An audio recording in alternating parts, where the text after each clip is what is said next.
Shalom, dear friends. Rabbi Zalman of Chabad of Kings Highway. I was sitting with an old friend of mine. He's young, but he's an old friend, Randal Gindi. And I was at the Shiva of his mother, Ginette, Bat Esther, whose soul shall have an elevation and be blessed on high and bless her children and offspring.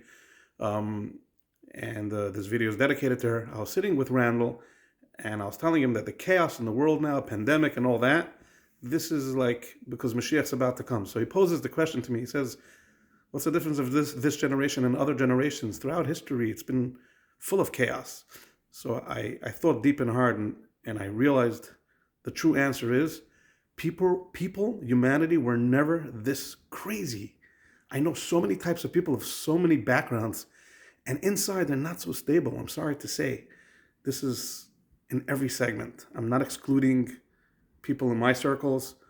The world is crazy with their bodies, exposure of their skin, and they're crazy over the different pleasures, and people are not all there in their minds.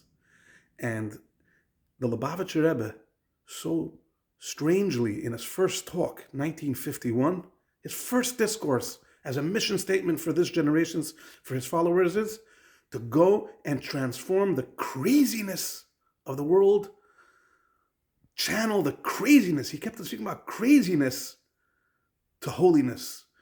He gave an example, like, he alluded to this example, not exactly, but like if you're at a wedding and the groom and the bride are they need to be uplifted, the family's poor, don't just dance normally, dance like a nutcase, go crazy, like embarrass yourself almost, bring a smile to their face.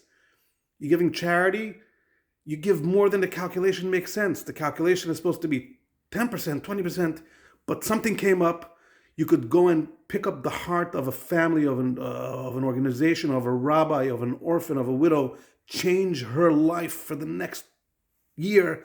You give her money that doesn't even make sense. You give her 40% of what you just made. This is craziness. It's a crazy time. Why would the Rebbe talk about craziness? I never heard of such a type of a directive. What, is everybody crazy? That the Rebbe's first talk to the world, to the Chabad world, to go out to the world and conquer it with holiness and with godliness and with goodness and with meaningfulness and with kindness, to go out and tell them to transform all the craziness of the world to holiness? The answer is yes, the world is crazy now. It's never been this crazy because it's the last generation, like the Rebbe said. The seventh generation is a crazy generation, and Mashiach's about to come.